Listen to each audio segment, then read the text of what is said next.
Do you know the oldest highway in America? Highway 1, Woodward Avenue, Detroit, Michigan. Let's go do some dream cruising in January.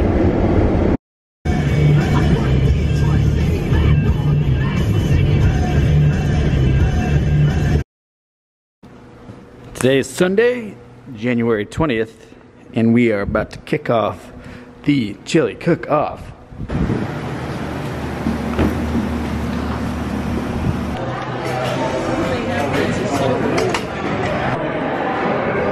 We have a new chili cook-off champion, that is Chuck Roberts. Congratulations. Vlog, let's sit down for a nice little kickside chat. Now earlier we were saying we want to do 300 barrels of beer this year. Let's break that down in a little more detail. This right here, your standard keg, that's a half a barrel. These little guys over here is a 6 barrel, meaning 6 of them make a barrel, but 3 of them would make a half a barrel. This guy right here, the kettle, is a 3 barrel kettle. By barrels, it's just a unit of measurement for beer, 31 gallons. To put a little perspective on this, we opened at the very end of 2016, and we sold something like 11 barrels. And then our first year in business was 2017, we sold 108 barrels. Last year, 2018, we sold 155 barrels. So the 300 number, while still small in the grand scheme of things, is a jump for us. To crack the top 50 breweries in the state, you need about 1,000, at least based on 2017's numbers. For us, that's a little ways off. So we're just gonna focus on the 300.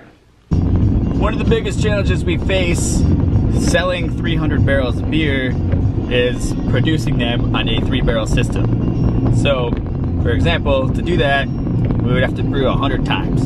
The 3 barrels, 100 times, 300 barrels. That's twice a week. When we first started, we just had the kettle and 2 3-barrel fermenters. So, with that, you can't even brew once a week. So, we could probably do definitely less than 100 barrels at that pace. Soon after we opened though, we bought a 3rd fermenter, and with that you can brew about once a week. We would get to 150 barrels or so. Still not gonna get you 300. Then around our 1-year anniversary, we got 2 more 6-barrel fermenters, so we have to brew in them twice to make a batch. And with that, we now have the capacity to brew the 300 barrels. We also ran into a problem where we didn't have enough kegs last year. Also been solved. So production, we seem like, I think finally we've got that nailed down. As long as we can keep brewing twice per week, we'll hit our mark, which 3 weeks in, we are all smooth. The next step is the sales aspect. Now the tap room is on pace this year for like 120, 150, but those are rookie numbers. Dude, we gotta kick that up to 200, which would still leave us 100 barrels short, which is where we're gonna fill the gap in the outside sales. So we need to go from 35 barrels in outside sales last year to 100, as long as we can get the tap room in check, which will be another challenge.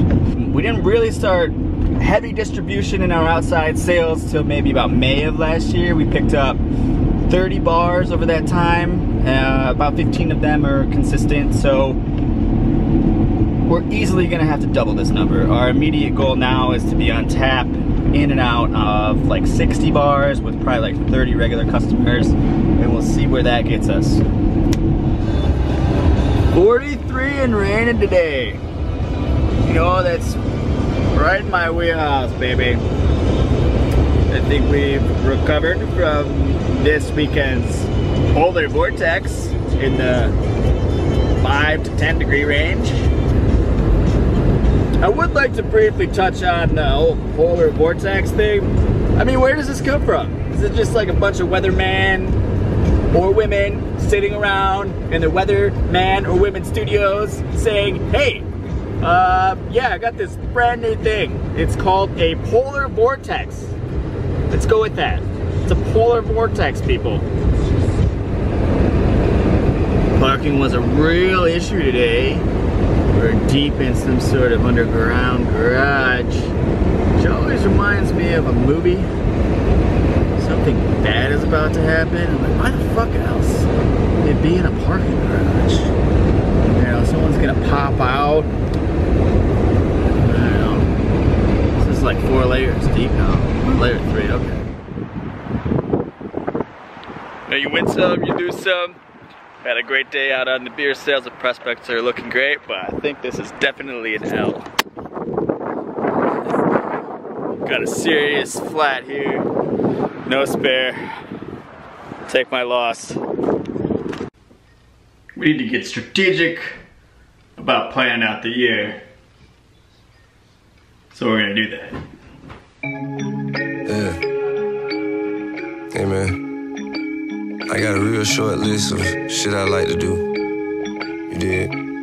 Get money. Yeah. Kick shit.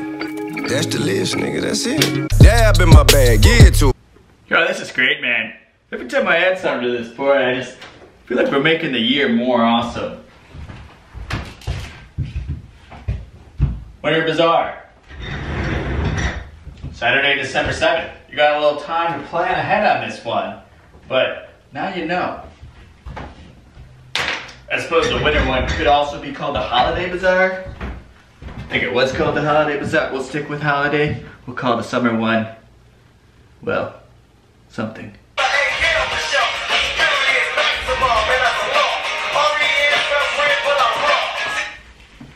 Ew, what is up? No microphone. Okay. Got it.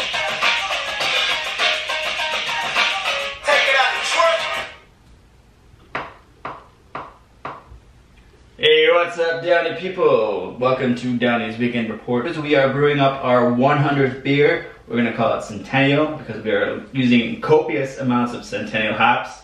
It will be a double IPA.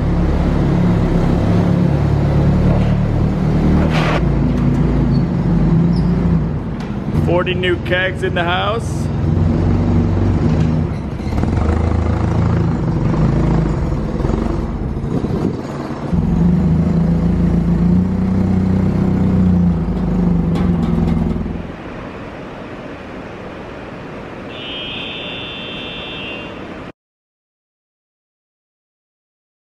Much encourage people to look into. Neil Strauss originally. Headed to Royal Oak via 75 North. It's bone chilling 16 degrees out here today in the mid. Hopcat Royal Oak is making excellent decisions. Yang and Cider are headed to Royal Oak Hopcat after the Super Bowl, which is next week. Now, let's go patrolling the rest of Royal Oaks area.